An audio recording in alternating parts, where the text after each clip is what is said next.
ये आपने बहुत अच्छा सवाल किया है। इसका जवाब मैं आपको बता देता हूँ कि देखें, जो हम ये कैश फ्लोज यूज़ कर रहे होते हैं वैल्यूएशन पर्पज़ के लिए यूज़ कर रहे होते हैं। अच्छा, होता क्या है, ये जो कैश फ्लोज होते हैं इनकी आगे जाके निकल रही होती है प्रेजेंट वैल्यू। ठीक है, कभी एन्युटी से निकल रही होती है, कभी परपेचुइटी से निकल रही होती है, कभी टर्मिनल वैल्यू कैलकुलेट हो रही होती है।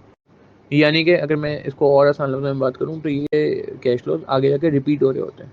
कभी ये इन्फाइनाइट तक जा रहे होते हैं, कभी कॉन्स्टेंट इन्फाइनाइट तक जा रहे होते हैं तो हम परपेचुइटी लगाते हैं, और कभी ग्रोथ हो रही होती है, ग्रोथ रेट दिया होता है 2% 5%, तो फिर टर्मिनल वैल्यू लग रहा होता है। मगर बहरहाल ये जो कैश फ्लोज हैं, जो फ्री कैश फ्लोज निकाले जाते हैं, ये 1 साल के कैश फ्लोज पे हमें काम नहीं करना होता, ये आगे जाके रिपीट हो रहे होते हैं और इनको हम आगे तक लेके जाते हैं। और हम एज्यूम करें बिजनेस गोइंग कंसर्न है तो इसका मतलब ताकि मच जाएगा। अब लैंड मुझे बताएं कि चले मैं नॉर्मल कैश फ्लोज में लैंड को शामिल कर लूँ, तो क्या लैंड जो है मेरा रिकरिंग कैश फ्लो है, रिपीटेड कैश फ्लो है, मेरा सेल्स रिकरिंग कैश फ्लो है। हर साल सेल होगी वरना बिजनेस बंद हो जाएगा, हर साल सैलरी पे होगी वरना बिजनेस बंद हो जाएगा, हर साल मुझे कोई ना कोई कैपेक्स भी करना है ना, कोई ना कोई टूट फूट होती है, कोई ना कोई मशीन रिपेयर आ जाती है, तो वो भी समझ आता है। मगर क्या मुझे हर साल लैंड लेना? नहीं। अगर मैंने लैंड का कैश फ्लो हर साल मतलब एक एक कैश फ्री कैश फ्लो में ले लिया, तो फिर आगे जो मैं रिपीट करूंगा और इनफाइनाइट तक इसको स्ट्रेच करूंगा गोइंग कंसर्न एज्यूम करते हुए, तो उसमें तो लैंड भी आ जाएगा।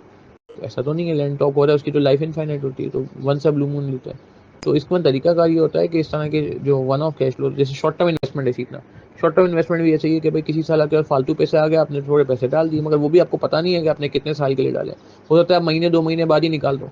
तो ऐसे कैश फ्लोज को भी इनफाइनाइट तक रिपीट करना तो मैं समझता हूँ गलत नहीं हो जाएगा।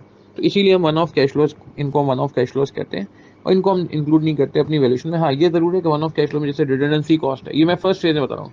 सेकंड फेज में फिर मैंने आपको बताया कि पहले प्रेजेंट वैल्यू निकाल लो, इनफाइनाइट तक कर लो, फिर वन ऑफ जो रेलेवेंट है, जैसे कभी कोई रिडंडेंसी कॉस्ट आ जाती है, उस पर टैक्स सेविंग आ जाती है, कोई इशू कॉस्ट आ जाती है, कोई और चीज़ आ जाती है, तो उसको फिर मैं कहता हूँ कि बाद में अलग से एडजस्ट कर लो आप। ओवरऑल प्रेजेंट वैल्यू से एडजस्ट कर लो, इसमें रिपीट वाले कैश फ्लोज में शामिल ना करो, ये मैंने आपको, मगर बाद में एडजस्ट कर सकते हैं, उसमें कोई मजायका नहीं है और करना भी चाहिए अगर रेलेवेंट है उस। मगर मैं वापस रिपीट कर रहा हूँ कि आप नॉर्मल फ्री कैश फ्लोज की वर्किंग में शामिल ना करो। जब प्रेजेंट वैल्यू निकाल लो एंड में, तो उस वक्त आप इसको इनकॉर्पोरेट कर लें, जैसे हमने टीटीएल बीटीएल समर 2018 के बेहतरीन सवाल में